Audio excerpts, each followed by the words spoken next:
Well, happy Friday afternoon to all of you. I am joined by the most amazing women today. I am Sarah, and I'm joined with, I even asked this question, I think, in a previous live, whether it would be joined by or joined with. Does anyone know? You're like, Sarah, just introduce us, please. We, we have the lovely Athena Dean Holtz, the lovely Ann Griffiths, and the lovely Jenny. I don't think I ever asked you how to pronounce your last name. Is it Chadma? Yeah, nice job. I may not be very with it, but at least something's working today. My pronunciation skills. Hopefully more will kick in as we talk. But welcome once again to the very last one. And I'm sad to see it be the last one. But the last roundtable discussion for our She Writes for Him Stories of Courageous Leadership compilation, which is officially live as of this Tuesday in both hardcover and the ebook as well. Today, we are tackling the topic that I think any leader faces in any length of time where they are in the leadership world, and that is burnout. And we're just going to jump right on into a vulnerable, and dare I say, I'm sure it will be fun with us. Don't you think? Of course it will. Of course it will. Of course it will. Athena, I'll even throw in a snort or two for you, just because I'm feeling generous. But let's dive in. And Athena, I think we'll start with you first for this question. So throughout the book, and really, I think more specifically in the burnout section, we really identify that what starts kind of as passion in our leadership can often lead to overextension. So the question I want to ask of you is, looking back on your leadership, what were really the early signs, early symptoms of that burnout, and how did you respond at that time? Well, I think what I could only guess maybe was depression, because I'd never been that kind of person that was easily depressed. So it kind of felt like that, like being lethargic and sad, which is not normal for me. So, at the time, I blamed it on the current loss that we were experiencing in ministry with my husband's ministry, and just some real betrayal and trauma that had happened. And, just chalked it up to that without realizing it went much farther back than the current betrayal. That makes a lot of sense. And I think oftentimes that passion to overextension looks kind of like depression. It really, what once energized us now drains us. So how did you respond to it initially? I was a little bit in denial, just because that's not who I am.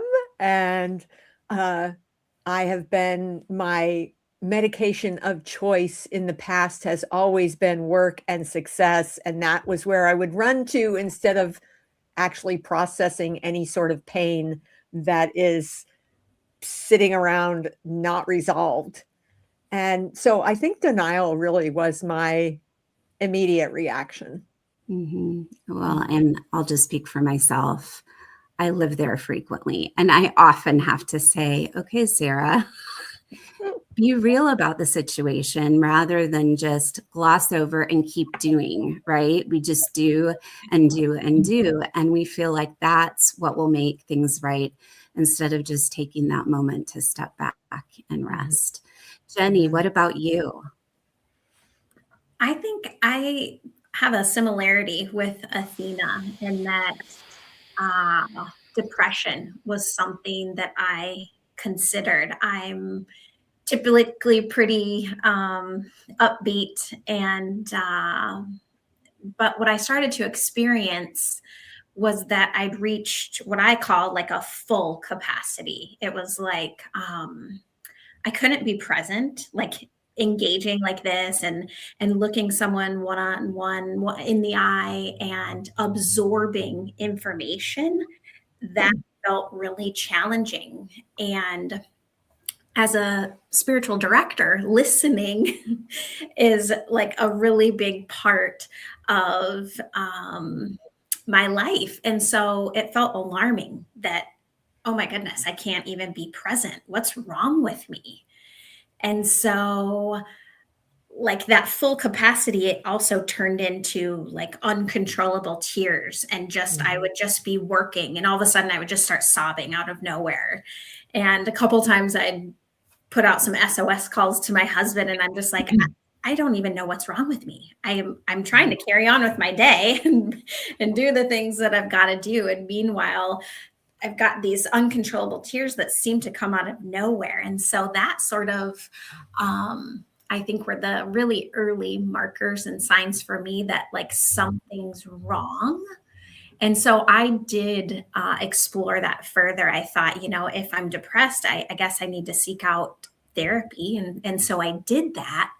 But then as I continued to pray and sort of meet with God and sit with that, what started to surface then wasn't so much that I was depressed, but I definitely needed to do some further inspection and introspection, if you will. So good. That stepping back and really navigating and giving us the space to really process things, I think is so important, especially for us as women. What is it about us that we think the answer to tears or the answer to burnout is, oh, let's just do more. Let's just push through. And I think that intimacy with God, we're only really going to do that hard work when we step back. Anne, what about you? Well, I'm not very good at stepping back. As a matter of fact, when I get kind of to that place where things feel like they're too much, I end up actually piling more work on. I just keep going, pushing through. In my younger years, I was really blinded to the early stage, or those early signs of burnout.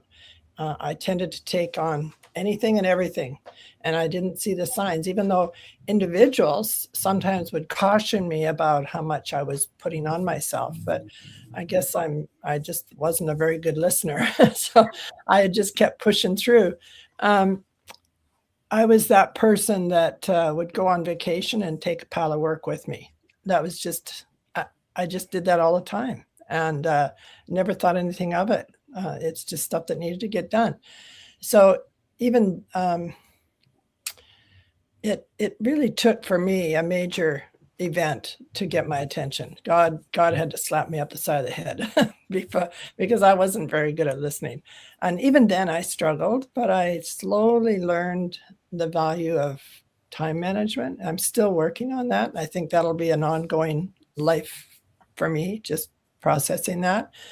I learned how to very practical things. I just learned how to prioritize my to-do list and how to group commitments together. For example, if I had an appointment or a meeting on a specific day, I've learned to group things around that. So I'd run errands before and after or whatever on that same day, rather than running one errand one day and one errand another day. I would just try to do as much as I could on that one day. And what that ended up doing is it freed me to have days at home with no outside commitments. So I dealt with it a little differently, I guess, than Athena and Jenny, but that's how I managed to get through and deal with burnout. Well, and I think you touched on such an important point. that we are constantly a work in progress. Mm-hmm. That intimacy, that stepping back, that sitting with God and giving ourselves that space. I think a lot of times as leaders, we feel like we should have it all together, right? That we should have the answers and we should be the example of perfection. But I think it's in that imperfection and that vulnerability when we say, I haven't arrived. I'm not going to arrive. This is an exercise I have to walk through from now until home. So I love that you brought that point into this as well. That was really good, Ann. All right. Second question. And Jenny, we're going to let you go first this time. Several authors describe seasons where doing good work for God slowly crowded out rest, margin, or presence. In what ways have responsibility? These are really personal questions. I'm sorry. And they're hard. Who was it that wrote those? Oh, yes, that was me. Okay. So I'll start that over again. In what ways have responsibility, expectations, or even success contributed to exhaustion in your leadership journey? I think for me, it's been my own expectations that I place upon myself. They're not necessarily anyone else's expectations. If I think about the different roles that I've had throughout my life, and specifically in leadership, my expectations might be out here. And so sometimes it can feel like there's this continual hamster wheel of constantly trying to reach these really high expectations. And then if I'm not fulfilling those, then who am I? Right. Mm-hmm. And so for me, in a season of burnout and overwhelm, it was sort of peeling that back and looking at that more closely with God. If I'm not this person, or if I'm not reaching these expectations, then who am I? Who do you say that I am? Mm-hmm. And for me, in that process, it's been both painful and beautiful, because a lot of my identity specifically has been tied to what I do.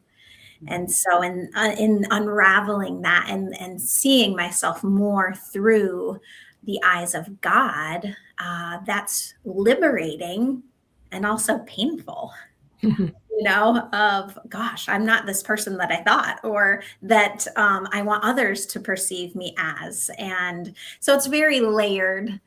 But I would definitely say my own expectations and like the drive for success. We live in a culture that is so focused on that, and the constant doing, that then the undoing.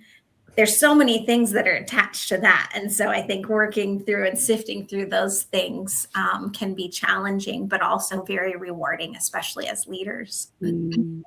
I love that concept of both and. It can be painful and beautiful all at once, which is kind of, life is kind of like that. It applies to our leadership, yes, but even just our journey as we move towards home. Ann, what about you? I think for me, it's that sense of responsibility and commitment.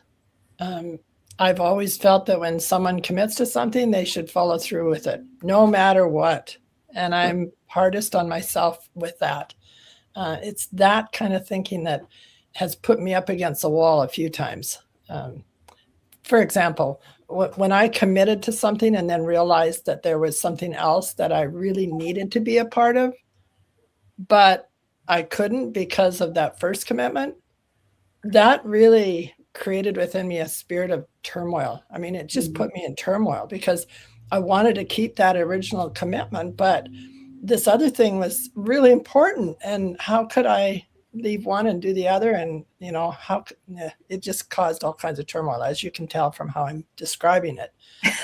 And frankly, that's exhausting.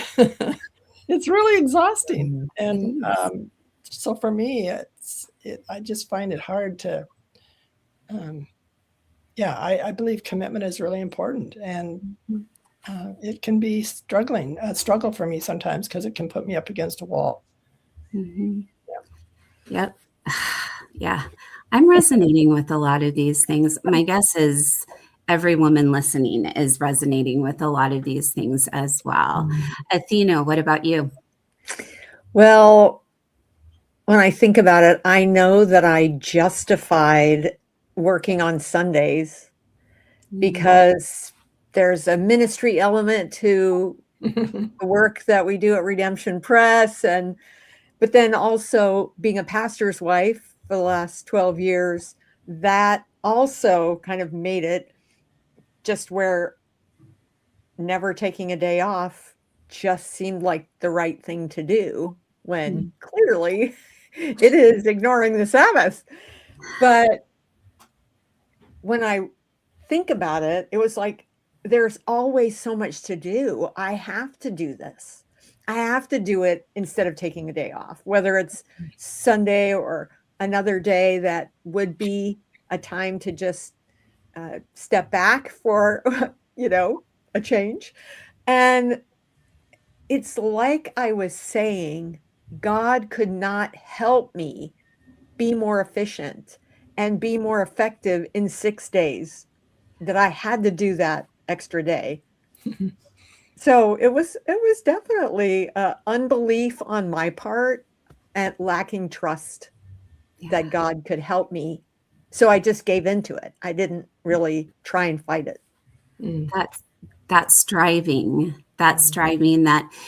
And I don't know about you all, but I think for me, a lot of times, and I'll be just brutally honest, I think that fixation on the outcome, like that I am the only person who can get the outcome, is really an issue of pride for me. It's like, Sarah, there's a million other people that could do this. If you take a day off, or you step back, or you honor the Sabbath, there will be other people who can take up that mantle. And that's, I think, when I look at the ugly places of my life, quite frankly, it comes down to that pride of the only person who can do this is me. But the reality is, I'm not the person that's needed. It's God's power in and through me, and his work in and through me. And he is enough. Not I am enough. He is enough. So I love that idea. What he can do in 6 days is like, it's true. It's true. That humility and that understanding that we are vessels. I love that. Okay, so we've already kind of touched on this just a little bit, and you get to start this time. But burnout really, it forces us to look at our limits. So again, that like, oh, hey, you're human, instead of superwoman, which I think we all, I know every single one of us in this call has probably a little metaphoric cape that comes out on occasion, because that's who we are. But sometimes it is through circumstances that we never would have chosen, where we realize those limits. In what ways, or actually, can you share a moment where God used weariness or illness or limitation to get your attention and put you back on track and focusing on him? Ian. Well, sadly, I'm not always a good student when it comes to setting limits for myself. Well, I'm not very good at answering this question, although I believe I am improving. God seems to have made me a high capacity person. And so old habits of cramming everything I can in a day tend to die hard. In the book, I tell the story of a major health crisis that God used to get my attention a number of years ago. That event did slow me down, but I still struggled with taking on more than the average person. I'm supposed to be in bed stay in bed, do nothing, and I'd try to sit up and check my email. It's like, what a nut, but it's like crazy person, So that's one example, but almost 3 years ago, I can't believe it's been that long. It was actually profound grief over the loss of Donna, my best friend and ministry partner, that knocked me flat. And I mean flat. And even more recently, changes in my husband's health that has brought a whole different rhythm into my life. Some people would say I still take on a lot, but I've noticed that I am saying no more than I used to. I linger longer in my quiet time with the Lord, which is really sweet. Mm-hmm. And I take time to simply kick back. I don't try to do it all in one day. Now, I'm not perfect, so every day isn't like that. Yeah. But it actually makes me smile when I think of the smile it would have put on Donna's face if she could see how I'm now doing in this whole area, because she was always on me about how much I took on, always on my case. And so it puts a smile on my face when I think about how far I've come, and yet how much more I still have to learn in this whole area. But yeah, different rhythms are created out of circumstances that we don't always like, that we don't expect, and we'd much rather go without. But God does use those to bring us closer to himself and to help us see that he's still got things under control. We just have to fall in line. And what a gift those people are in our lives that tell us the truth. Mm-hmm. And again, a beautiful, beautiful piece of your relationship with Donna. I love, as you're talking about, I know it makes her smile. Yeah. That I'm walking in obedience to the God who has called me. And that made me tear up just a little bit. Athena, what about you? For me, it was really seeing my unforgiveness in my heart, even though I'd said that I forgive every night. I forgive. I'm not going to go to bed mad. I'm not going to give the enemy a foothold. I forgive. And I had to take a double take and say, okay, I had to admit it wasn't from my heart. The forgiveness was not coming from my heart. And there is a scripture that says, if you don't forgive from your heart, I won't forgive you. So it was like, all of a sudden, I had to admit it, obviously, and repent and recognize that it wasn't forgiveness from my heart. And that was just a huge way that my emotions got completely hijacked and led me down the path to burnout. Thank you. I have to say, all of you are so vulnerable in the book and are just very real. And I just appreciate that so much about all of you. But I often wonder, forgiveness, even in our leadership, sometimes we have to forgive ourselves in addition to other people. And so a beautiful reminder, Athena. What about you, Jenny?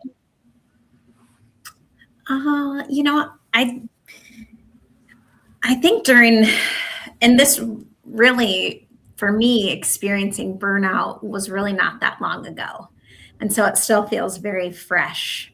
And it still brings tears to my eyes when I just think about how God really just carried me through in such an intense season of personal growth and transformation, as I just kept coming up against myself, is what it felt like. And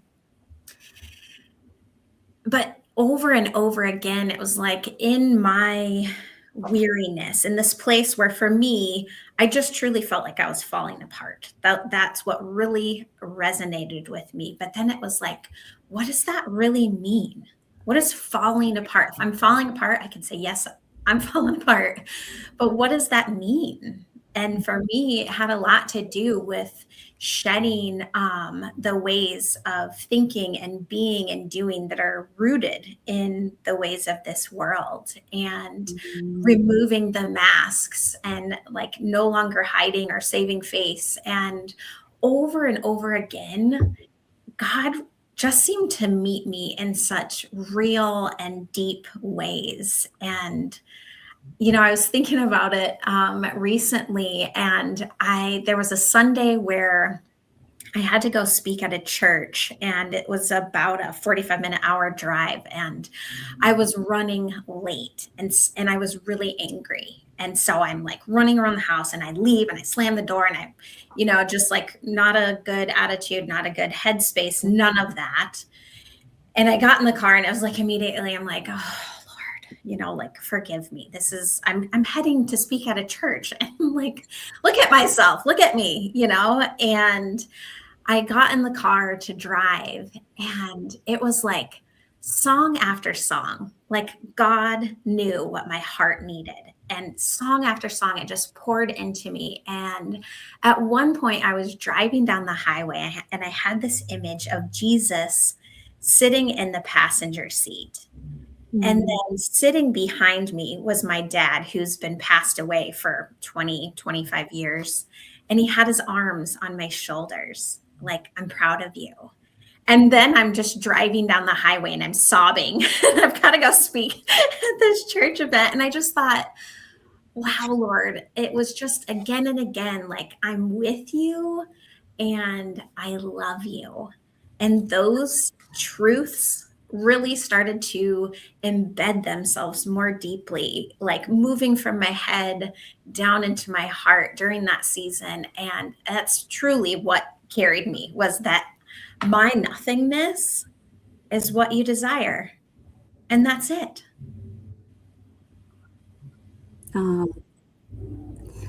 That's beautiful. That is absolutely beautiful. And I love how, again, you fell apart, and the answer wasn't for you to just like pull it all together and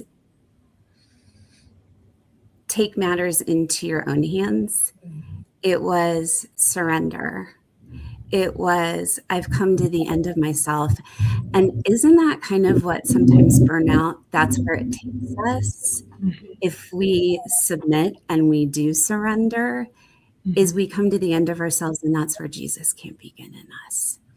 And I think when we see that leadership is really more about that posture of surrender than it ever was the outcome or the success or the doing, then we have a better picture of a Father's heart. Those hands on our shoulders. I love you. I'm proud of you. I am enough. So you will be enough. And that just, again, thank you for your vulnerability there. All right. A recurring theme in this section is learning to rest is not weakness. It's obedience. So what, and I think we're back to Athena to go first. What has been the hardest for you to release in seasons of burnout? And what has God been teaching you about trust? And here we go, through the surrender. Well, I mentioned it earlier that my medication of choice for as long as I can remember has always been work and success. And that seems to be how I block out any sort of loss or betrayal or pain that's just stuck in my heart, because I'm trying to ignore it rather than just, okay, God, what do you want me to like learn from this instead of just fighting, like, no, I'm not going there. So it was really him teaching me that going there to that place of where I held the hand up and said, talk to the hand, that was not trusting him to just help me get whatever he wants done. And if I recognize that my lack of rest is unbelief, I mentioned that earlier, and the lack of faith, then, like, okay, if I can name it, then I can repent and I can surrender again. Yeah. So good. Man, at his feet, it's the most beautiful place to be. And we just forget it in our humanity. We forget it. But once we're back there, like, that's where our heart belongs. That's the intentionality we're supposed to approach surrender with every day. And in his loving kindness, sometimes he's just like, okay, I'm going to help you out here. We're just going to push you over just a little bit so that I can bring you to this place of surrender. Jenny, what about you? I think the hardest for me to release, and this is certainly God's work in me, is that, my worth isn't tied to what I do. And I think there's definitely been so much growth and healing and so much that God has done in my heart and my life in regards to that. But to say that that is not still a part of me would not be true, and that's something that I and continually praying about in different ways. It will show up in different things. Maybe I'll let go of something, but then I'll go to take something else on because now there's this void because I've let something go, but I need to fill it, and so then I reach for that next thing. And so that certainly has been a deep healing for me, is offering that to God and really discovering more of who I am through who God says that I am, not the world or other people and their expectations or any of that, but who do you say that I am? And I think I want to, like, really live in that and believe that. And yet there is still that room for growth. Absolutely. Yeah. That dwelling or abiding rather than just moving on to the next thing. So good. Anne, what about you? Well, I think the hardest thing for me to release is that not every idea has to be implemented right now.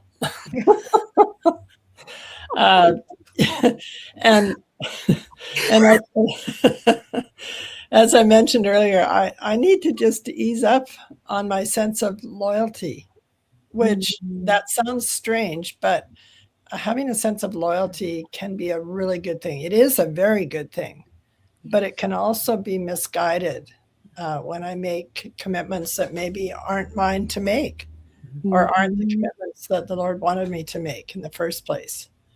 So yeah, those two things I think are the hardest for me.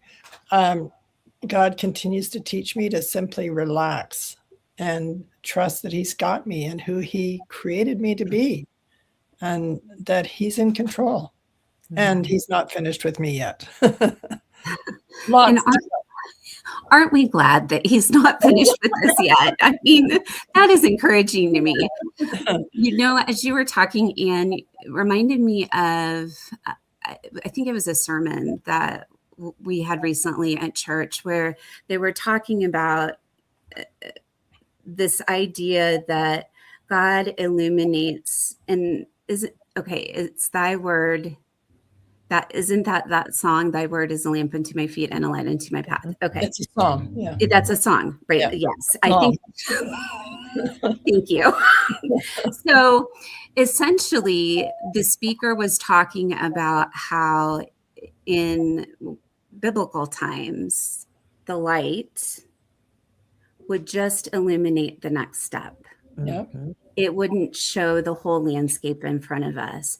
And I often wonder if our culture, the way we are now, where we see so much and so much is lit up, that we can either strive towards or micromanage or say yes to, that it really does us a disservice. And we would really be better off if all we could see is just that next step in front of us, because that's what allows us to trust him fully in our humanity, right? Yeah. So I often think with our leadership, if we say all the time to people that come under our leadership, trust God, but I know when it comes down to it, it's usually I'm the one who needs the lesson to trust him with the next step. So it always reminds me of Indiana Jones, and when he's up and he's going in to get the cup, the Holy Grail. Yep. The Holy Grail. And he's at this place where there's this huge chasm and there's a straight up mountain across, and he's on the edge right here. And there's nothing, and he has to get across. And how does he do that? And then he remembers the step of faith. Yeah. And so he literally, that's the most exciting scene. He literally just puts his foot out and comes down, and then the path is revealed. You know, and that's neat. And that's the perfect picture. Again, we don't trust to step forward because we trust in our own abilities. We trust in the God who has been faithful before, and we know he's going to be faithful again. We just sometimes we have to get out of our own way, or maybe that's just me. I don't know. So. All right. So this is the next to the last question. I'm going to throw one at you. So just be prepared. It's that whole, I guess you have to trust me with the next question or something. I don't know. And I haven't snorted yet, Athena. So I haven't been good yet. So the burnout stories that are in the book ultimately point us towards, I think, a redefinition of this idea of courageous leadership. It's one rooted in abiding rather than striving. What does leading from a place of rest or a place of margin or a place of dependence on God look like you for this current season? So, Jenny, you get to go first. You know, I like to pick a word. Or prayerfully. It's not something that I just snatch out of the air. It's a word that seems to surface through prayer. But the word this year is balance, and not in a way that everything is meant to be equal. But for me, it more points to a life well lived.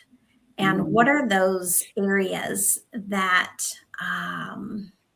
feel life-giving to me and supportive to my physical, emotional, spiritual health? And what are those rhythms that I'd like to incorporate? And so for me, I know that I can get so focused on work itself. It's like there's almost nothing else left. So work takes up this huge chunk, and then I try and squeeze in little bits everywhere else. So then relationships can suffer.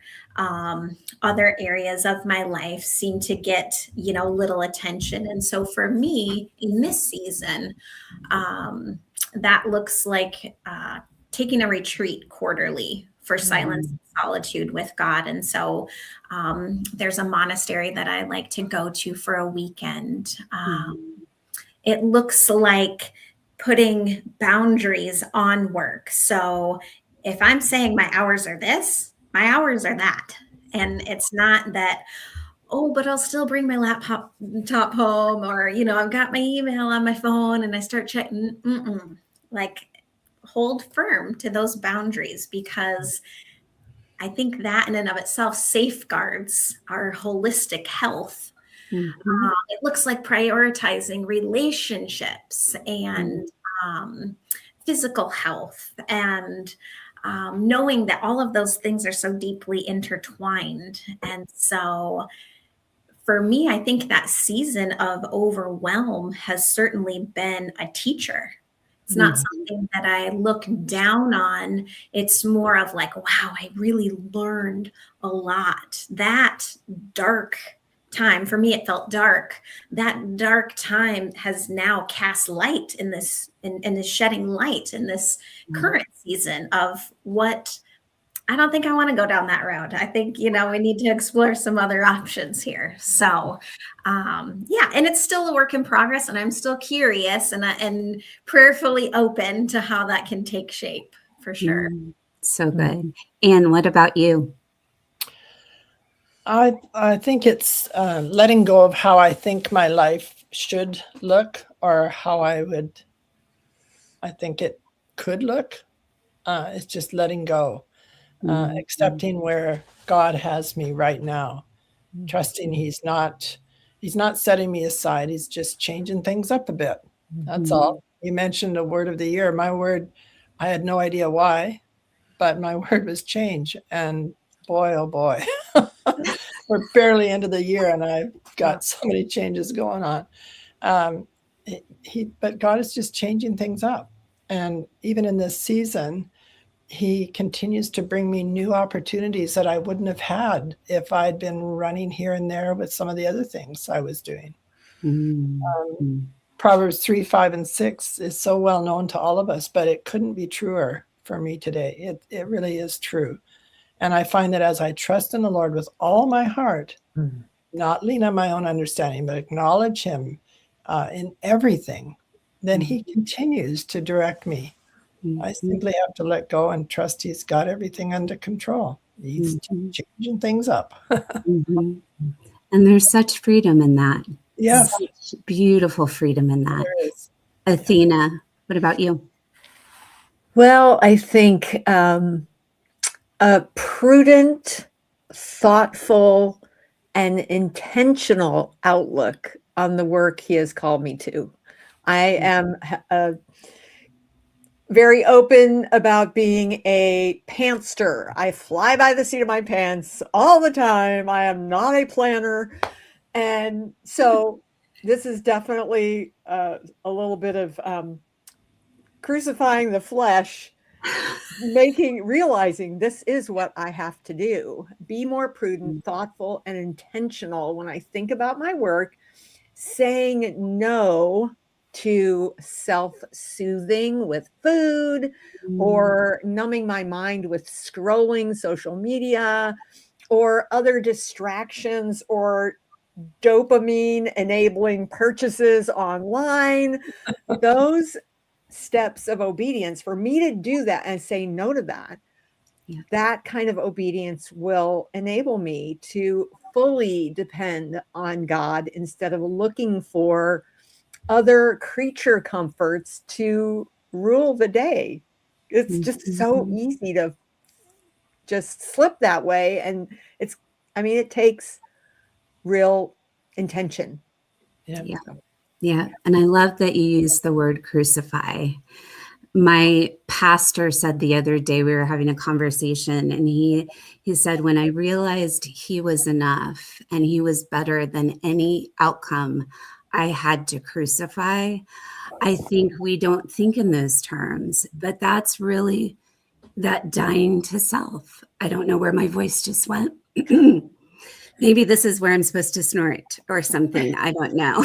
It's reminding me. But I think when we understand that dying to self requires that we release and give things up, in exchange, we get so much more. Yeah. We get so much more. Yeah. All right. To finish up, here's the thing I'm going to throw out at you. You've got a sweet leader sitting across from you. You guys have just had coffee. She's poured her heart out. I'm burned out. I don't know what to do next. What is the final little piece of encouragement that you would give her about returning back to who ultimately is enough? And Anne, Oh, thanks. You're welcome. This is going to sound terrible, but the first thing that popped to my mind when you were asking the question was, take a pill. Like,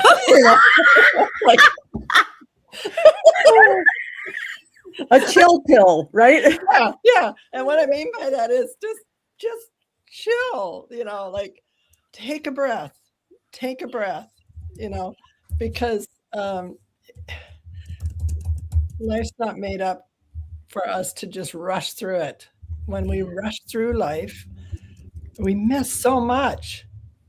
And that's one thing Donna taught me. Take time to slow down, enjoy nature, just go for a walk, find something that is just relaxing.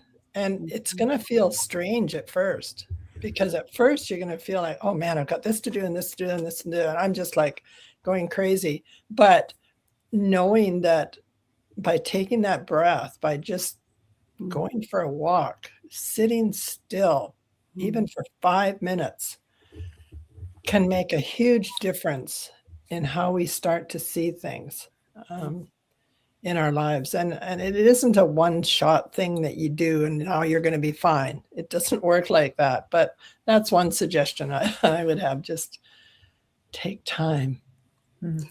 That was beautiful. And Athena, I did snort when she said, I think we were all laughing a little too much, but there you I go. didn't even hear it. Brought it at the end. So, Athena, what about you?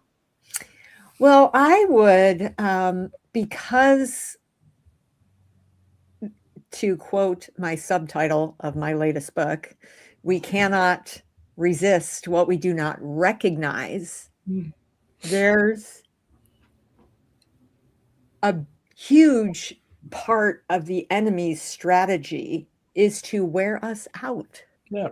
And it even, like Daniel 7:25, it says it right there that the enemy is going to wear out the saints. That's us.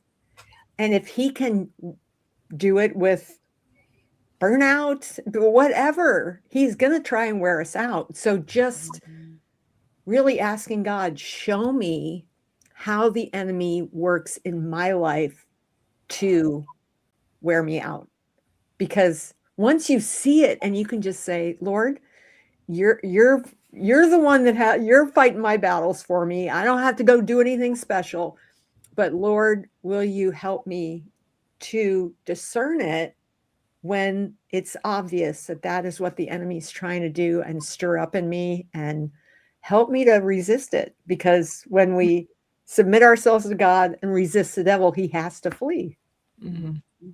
Beautiful, beautiful. Jenny, what about you? Athena just made me think of that acronym for busy, buried under Satan's yoke. Have you heard that? No. It made me think of that, of like, when someone said that to me, I thought, oh, that's a really interesting way of thinking about busy. Not that busy itself's the enemy, but like, yeah, what are those things that I'm attached to, and how is Satan in that? I think for me, if we were sitting across and we just had coffee, I don't know that I would so much have a piece of advice, but I would, and my spiritual director proposed this question to me, and she just said, how's your heart? Mm-hmm. How's your heart? And so I think I would just say, ask, how is your heart? And maybe that's something that you want to explore with God. Mm-hmm. For me personally, carving out quiet time, and however that looks, whether that's going for a walk or sitting by a pond or just in my prayer chair, God's always so present. And so I think my encouragement would just be to explore some of those deeper wonderings and noticings with God. Mm-hmm. That's slowing down. Mm-hmm. We live in a world that rushes, and he begs us to slow down. Well, ladies, thank you so much for just, again, saying what was on your heart and being honest and real. I know that I was blessed just by sitting here listening to you. For those of you who joined us live, thank you so much. And for those of you who will watch this on the replay, we are so happy you joined us there. So have a beautiful rest of your weekend. And this will be the last live, but you'll hear from us soon, I'm sure. Take care.